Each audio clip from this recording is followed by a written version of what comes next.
বেশ, তবে সেই কথাই রইল। আমরা বাকি এই কজন মিলে কাল সকালে অবন্তিপুরের উদ্দেশ্যে যাত্রা শুরু করব। তোদের এই যাত্রার এক উদ্দেশ্য আছে, আর সেই উদ্দেশ্য সাধন তোকেই করতে হবে রামপ্রসাদ।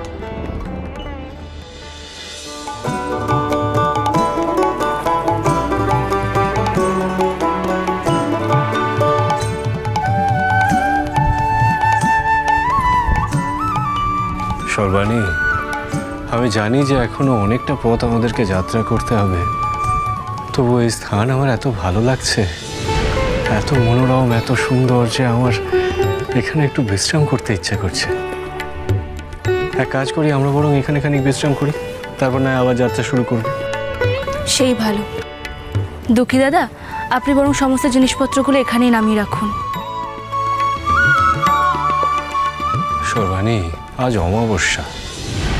ভেবেছিলাম যে অবন্তিপুরে বেলাবেলি পৌঁছে যেতে পারবো, মায়ের মন্দিরে অমাবস্যার পুজোটা সেরে নেব, কিন্তু এখন যা দেখছি পৌঁছতে তো অনেক দেরি হয়ে যাবে। মায়ের পুজোটা তাহলে করি কি করে বলুন তো? কিন্তু এখন তো আমরা রাস্তায় আছি, এখানে আর কি করে মায়ের পুজো হবে বলুন? না না, সে তো মায়ের পুজো সব জায়গাতেই করা যায়। এখানে যখন নদী রয়েছে তখন জলও আছে, মাটিও আছে, মায়ের মূর্তি করাই যায়। কিন্তু মূর্তি যে করবেন সেসব সরঞ্জাম কোথায় পাবেন? আমার কাছেই রং আছে গুমা, আমার কাছে মূর্তি তৈরির সরঞ্জাম সব সময় আমার ঝোলায় থাকে। তাহলে তুমি এটাই গেল। তাহলে আমরা এক কাজ করি, আপনি বরং সামান্য কিছু ভোগের আয়োজন করুন, আর রামমোহন, রামদুলাল, চল আমরা 3 বাপ বেটায় মিলে এখানে মায়ের মূর্তি করব। আজ তবে এই স্থানেই মায়ের অমাবস্যার পুজো হবে। আর পরমেশ্বরী মা। হ্যাঁ বাবা। তুই পুজোর জোগাড় যন্ত্র সার দেখি।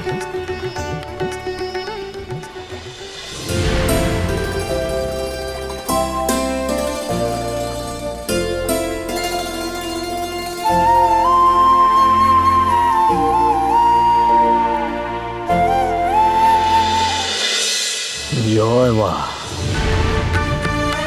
মা, মারে সকলের ভালো করিস রে মা, সকলের মঙ্গল করিস রে।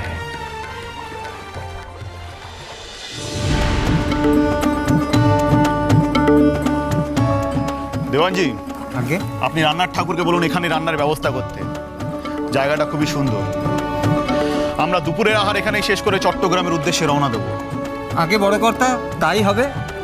এই তোমরা মালপত্র, রান্নার উপকরণ সব নামাও।